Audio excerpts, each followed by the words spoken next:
Assalamualaikum warahmatullahi wabarakatuh.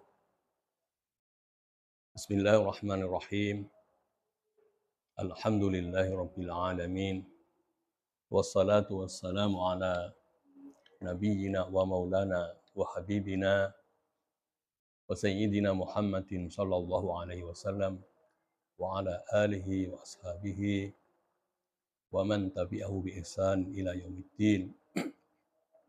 Allahumma anfa'na bima 'allamtana wa 'allimna ma yanfa'una waj'alna mimman yastami'una al-qawla fayattabi'una ahsanah. Innaka sami'un mujib. Rabbi shrah li sadri wa yassir li amri wahlul 'uqdatam min lisani yafqahu qawli, amma ba'd. Para pemirsa dan para pendengar channel kami Ria Ulum Syariah Al-Fauzani,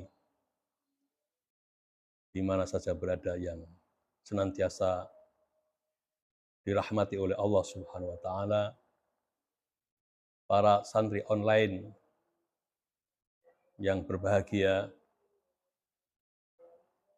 Alhamdulillah kita bertemu kembali dalam majelis ilmu, dan kita akan melanjutkan kajian kita tentang kisah masuk Islamnya Abu Bakar As-Siddiq radhiyallahu anhu, dan apa ibrah serta pelajaran yang bisa kita petik dari kisah ini. Dan seperti kita sampaikan bahwa dalam bagian pertama kita banyak menceritakan tentang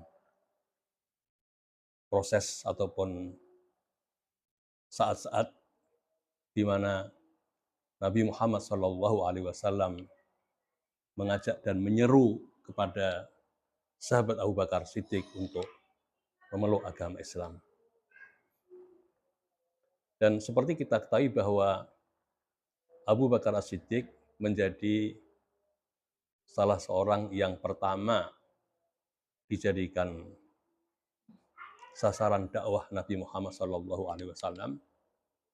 Hal ini tentu bukan hanya sebuah kebetulan, tetapi adalah merupakan bagian dari fikih dakwah atau strategi dakwah yang dilakukan oleh Rasul SAW.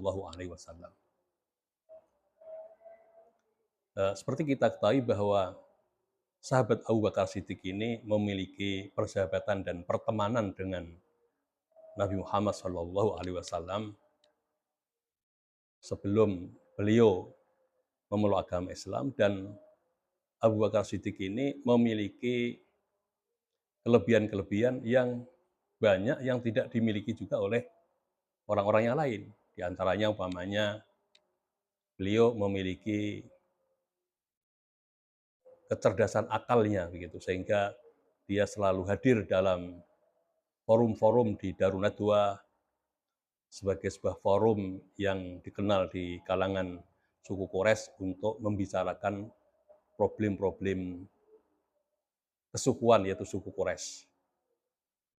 Abu Bakar Siddiq juga dikenal sebagai seseorang yang memiliki kedudukan sosial yang istimewa begitu. Terbukti yaitu ketika suku Quraisy menghadapi problem-problem yang berkaitan dengan sanksi-sanksi finansial gitu, seperti masalah diat, masalah gharamah, maka beliau selalu tampil dan terlibat.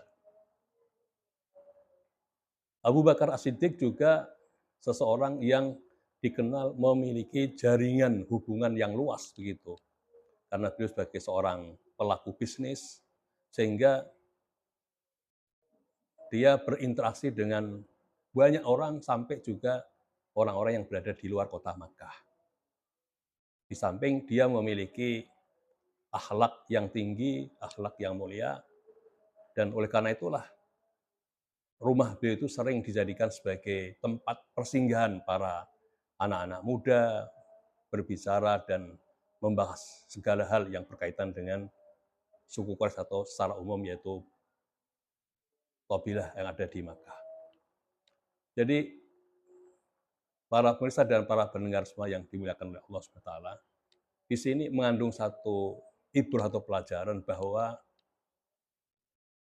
seorang dai gitu yang diperankan oleh Nabi Muhammad SAW ketika akan melakukan tugas dakwahnya sudah seharusnya dia memiliki apa namanya eh, skala prioritas di dalam memilih audien ataupun sasaran dakwahnya. Hal ini terbukti yang dilakukan oleh Rasulullah SAW kepada Abu Bakar Siddiq karena beliau adalah seseorang yang memiliki kelebihan yang tidak hanya dimiliki, yang tidak hanya satu saja, tapi memiliki kelebihan yang banyak sekali. Sehingga dengan demikian bahwa Islam sebagai sebuah agama yang baik, agama yang sesuai dengan fitrah manusia, maka ketika itu disampaikan oleh seseorang yang memiliki nilai-nilai positif itu akan memberikan apa namanya rujhanul qabul, yaitu kemungkinan diterimanya oleh masyarakat itu menjadi kemungkinan yang sangat besar gitu. Itu satu. Karena dia dibawa Islam disampaikan oleh seseorang yang memiliki kelebihan-kelebihan yang tidak sedikit. Di samping lagi bahwa ketika Nabi Muhammad SAW memilih Abu Bakar Siddiq sebagai orang yang termasuk pertama dihubungi karena memang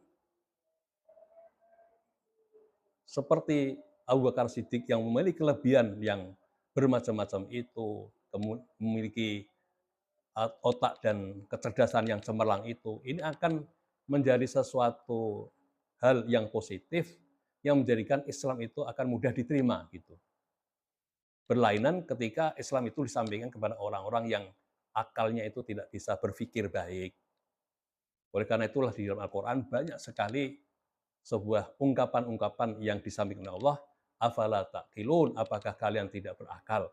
Afala tatafakkarun, apakah kalian tidak berpikir? Hal ini menunjukkan bahwa Islam itu sebagai sebuah agama yang sesuai dengan penalaran akal begitu. Sehingga seperti kita ketahui sekarang ini banyak para ahli-ahli, para orang-orang intelektual yang berduyun-duyun memeluk agama Islam. Karena Islam adalah agama yang sesuai dengan fitrah manusia, yang rasional, yang tidak dibangun atas dasar apa namanya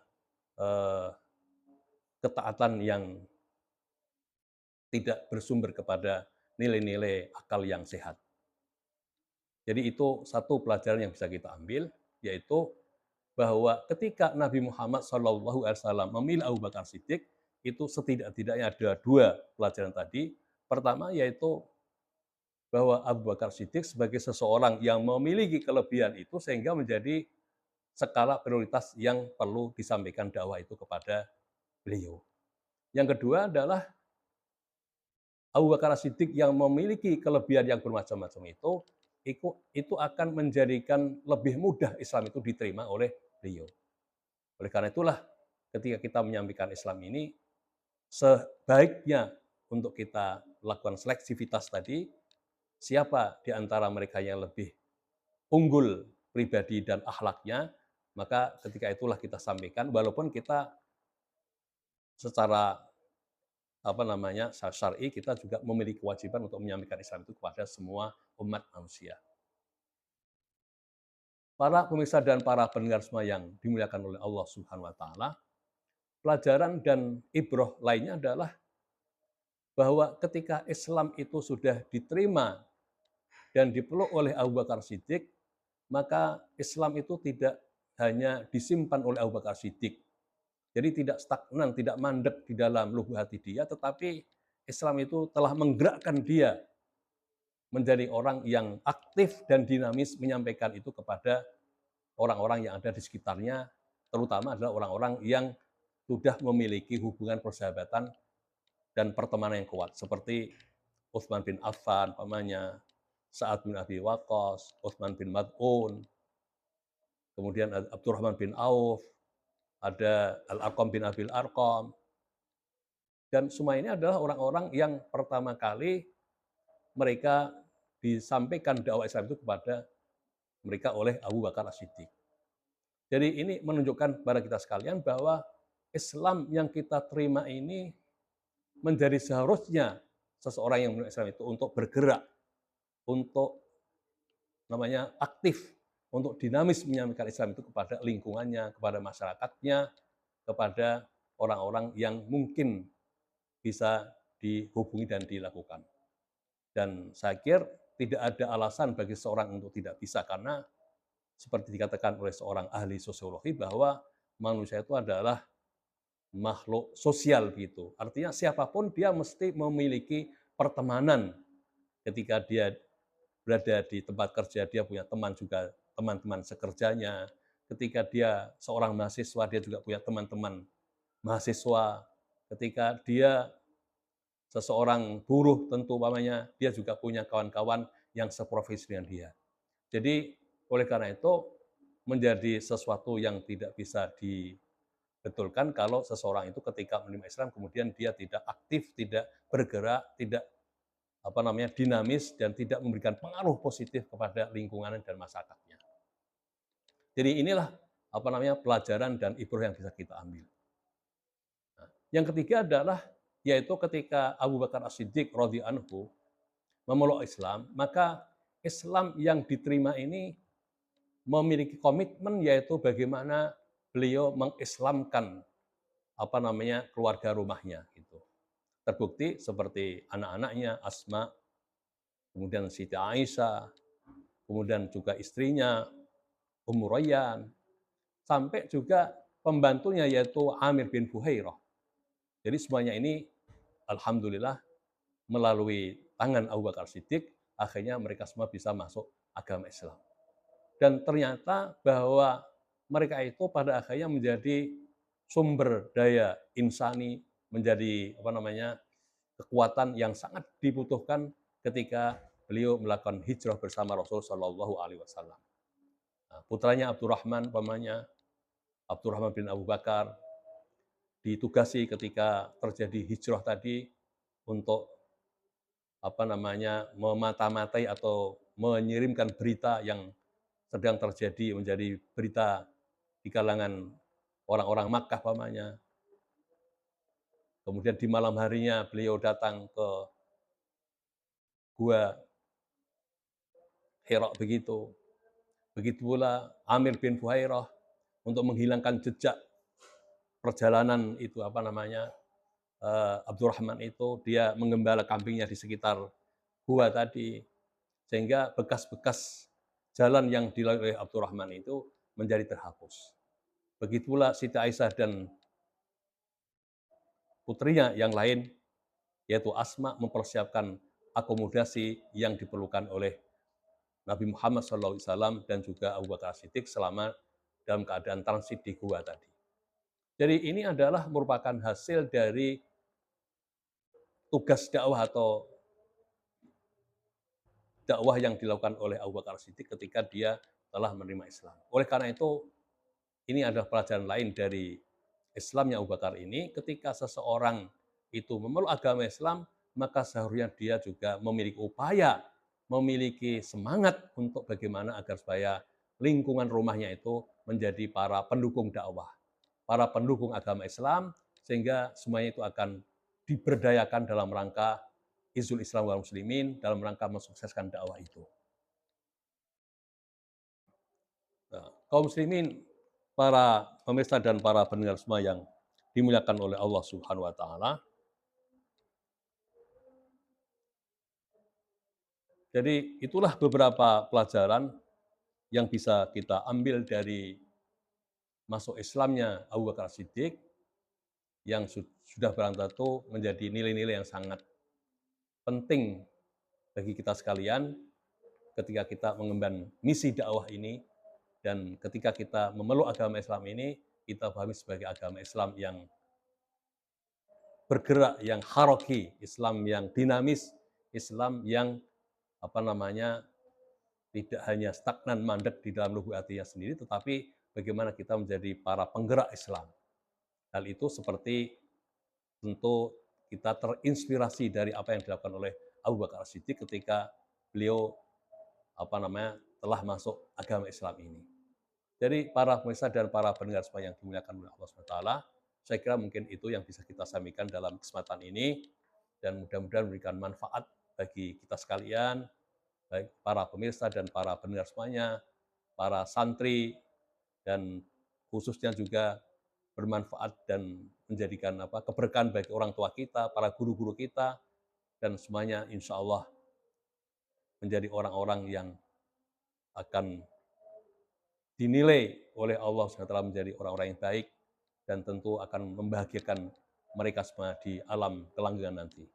Saya kira mungkin itu yang bisa kita sampaikan dalam kesempatan ini, dan kurang lebihnya saya mohon maaf.